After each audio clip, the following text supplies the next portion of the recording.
എല്ലാവർക്കും നമസ്കാരം. പുതിയൊരു വീഡിയോയിലേക്ക് സ്വാഗതം. നമുക്കറിയാം, നമ്മുടെ സംസ്ഥാനത്ത് സാമൂഹ്യ സുരക്ഷാ ക്ഷേമ പെൻഷനുകൾ കഴിഞ്ഞ മാസമാണ് 2 മാസത്തെ തുക വിതരണം ചെയ്തത്. ഇപ്പോൾ പല ആളുകളും ചോദിക്കുന്ന അല്ലെങ്കിൽ പല ആളുകൾക്കും സംശയമായിട്ടുണ്ടായിരിക്കുന്ന മറ്റു ചില കാര്യങ്ങളൂടെ നടന്നിരിക്കുകയാണ്. നമ്മുടെ ധനമന്ത്രി തന്നെ ബഡ്ജറ്റിൽ പറഞ്ഞിരുന്നു ഈ ഒരു കുടിശ്ശികയുള്ള തുക ഉടനെ വിതരണം ചെയ്യുമെന്ന്.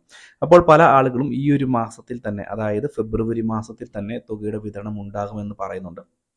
ഇതിൻ്റെ വാസ്തവം എന്താണ് എന്ന് ചോദിച്ച് വളരെയധികം ആളുകൾ ചോദിക്കുകയുണ്ടായി. കൂടാതെ തന്നെ സോഷ്യൽ ഓഡിറ്റിങ്, അതായത് ഈ അനധികൃതമായിട്ട് ഈ ഒരു ആനുകൂല്യം കൈപ്പറ്റുന്നത്, അത് ഏത് രീതിയിലായിരിക്കും, ഇതിനെതിരെ നടപടി ഉണ്ടാവുക എന്നുള്ള സംശയങ്ങളൊക്കെ പലരും ചോദിക്കുന്നുണ്ട്. അപ്പോൾ ഈ ഒരു കാര്യങ്ങളാണ് വീഡിയോയിൽ ഉൾപ്പെടുത്തുന്നത്. ഏവരും വീഡിയോ പൂർണ്ണമായും കാണുക, വീഡിയോ ലൈക്ക് ചെയ്യുക. ചാനൽ ആദ്യമായിട്ടാണ് കാണുന്നതെങ്കിൽ തീർച്ചയായിട്ടും നമ്മുടെ ചാനൽ ഒന്ന് സബ്സ്ക്രൈബ് ചെയ്യുക. ഫേസ്ബുക്ക് വഴി വീഡിയോ കാണുന്നവർ നമ്മുടെ ഫേസ്ബുക്ക് പേജ് കൂടി ഒന്ന് ഫോളോ ചെയ്ത് വെക്കുക. നമുക്ക് വിശദമായിട്ടുള്ള അറിയിപ്പ് നോക്കാം. നമ്മുടെ സംസ്ഥാനത്ത് ധനമന്ത്രി ബഡ്ജറ്റ് അവതരിപ്പിച്ചപ്പോൾ പറഞ്ഞത്, ഇപ്പോഴത്തെ സാഹചര്യത്തിൽ തുക വർദ്ധിപ്പിക്കാൻ സാധിക്കില്ല, പക്ഷേ തുക വർദ്ധിപ്പിക്കും എന്നുള്ള കാര്യത്തിൽ യാതൊരു സംശയവും വേണ്ട. പക്ഷേ ഇപ്പോൾ പ്രാധാന്യം കൊടുക്കുന്നത് കുടിശ്ശിക ഇനത്തിലുള്ള തുക, അതായത് 3 ഗഡു തുക കൂടി ഇപ്പോൾ വിതരണം ചെയ്യാനുണ്ട്. അതുകൂടി ഉടനെ വിതരണം ചെയ്യുമെന്നാണ് ധനമന്ത്രി പറഞ്ഞത്. പക്ഷേ ധനമന്ത്രി പറഞ്ഞപ്പോൾ ഡേറ്റ് പറഞ്ഞിരുന്നില്ല, ഏത് സമയത്ത് വിതരണം ചെയ്യുമെന്നുള്ള കാര്യം ധനമന്ത്രി അറിയിച്ചില്ല. പക്ഷേ പല ആളുകളും ഇതുമായി ബന്ധപ്പെട്ട് പറയുന്നത്, അല്ലെങ്കിൽ വാട്സപ്പ് ഗ്രൂപ്പുകളിലൊക്കെ മെസ്സേജ് ആയിട്ട് വരാറുണ്ട്, ഈ ഒരു മാസത്തിൽ തന്നെ 2 മാസത്തെ തുക വിതരണം ഉണ്ടാകും എന്നുള്ളൊരു കാര്യം. അതായത് 1 മാസത്തെ കുടിശ്ശിക തുകയും അതുപോലെ 1 മാസമായ ഈ ഫെബ്രുവരി മാസത്തെ തുകയോടെ ചേർത്ത് 3200 രൂപ വിതരണം ചെയ്യുമെന്ന് പലരും പറയുന്നുണ്ട്. പല ആളുകൾക്കും ഇതിൻ്റെ സംശയം എന്താണ് ഇങ്ങനൊരു വിതരണം ഉണ്ടോ എന്നുള്ളൊരു കാര്യമാണ്. നമ്മൾ മനസ്സിലാക്കുക, ഈ ഒരു 2024-25 സാമ്പത്തിക വർഷത്തിൽ 2 ഗഡു കുടിശ്ശിക തുക വിതരണം ചെയ്യുമെന്നാണ് നമ്മുടെ സംസ്ഥാനത്തെ ധനകാര്യമന്ത്രി തന്നെ പറഞ്ഞിരുന്നത്.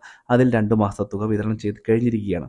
ഇനി അടുത്ത സാമ്പത്തിക വർഷം, അതായത് 2025-26, അത് ഏപ്രിൽ മാസം മുതലാണ് ആരംഭിക്കുന്നത്. ആ ഏപ്രിൽ മാസത്തിൽ 2 ഗഡു തുക ഉണ്ടാകാനുള്ള സാധ്യതയാണ്.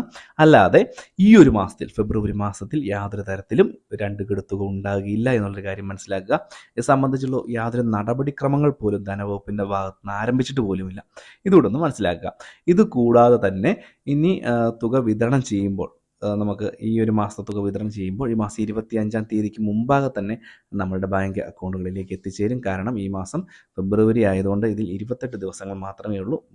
ഈ ഒരു മാസം അവസാനിക്കുന്നതിന് മുമ്പാകെ തന്നെ പൂർണ്ണ അളവിൽ തുക വിതരണം ചെയ്യാനാണ് ധനവകുപ്പും ശ്രമിക്കുന്നത്. കൂടാതെ സോഷ്യൽ ഓഡിറ്റിങ്, ഈ ഒരു അർഹതയില്ലായിട്ട് പോലും ഈ ഒരു തുക പെൻഷനായിട്ട് വാങ്ങുന്ന ആളുകൾക്കെതിരെ കർശനമായിട്ടുള്ള നടപടി താലൂക്ക് തലങ്ങളിലൊക്കെ ഉണ്ടാകുമെന്നുള്ളൊരു കാര്യം പറഞ്ഞിട്ടുണ്ട്.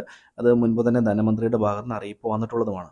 അപ്പോൾ എന്തുതന്നെയായാലും നിങ്ങൾക്ക് അർഹതയില്ലാത്ത ഈ തുക കൈപ്പറ്റുന്നുണ്ടെങ്കിൽ തീർച്ചയായിട്ടും ഇത് ക്യാൻസൽ ചെയ്യുക. നിങ്ങളുടെ കയ്യിൽ നിന്ന് പിന്നീട് തിരിച്ചു പിടിക്കുന്ന, അല്ലെങ്കിൽ തുക പലിശ അടക്കം തിരിച്ചു പിടിക്കുക എന്നുള്ള കാര്യം കൂടി മനസ്സിലാക്കുക. വളരെ പ്രധാനപ്പെട്ട ഒരു അറിയിപ്പാണ്. ഈ ഒരു കാര്യം നിങ്ങൾ പരമാവധി ഷെയർ ചെയ്ത് കൊടുക്കുക. മറ്റൊരു വീഡിയോയുമായി വീണ്ടും കാണാം. Bye friends.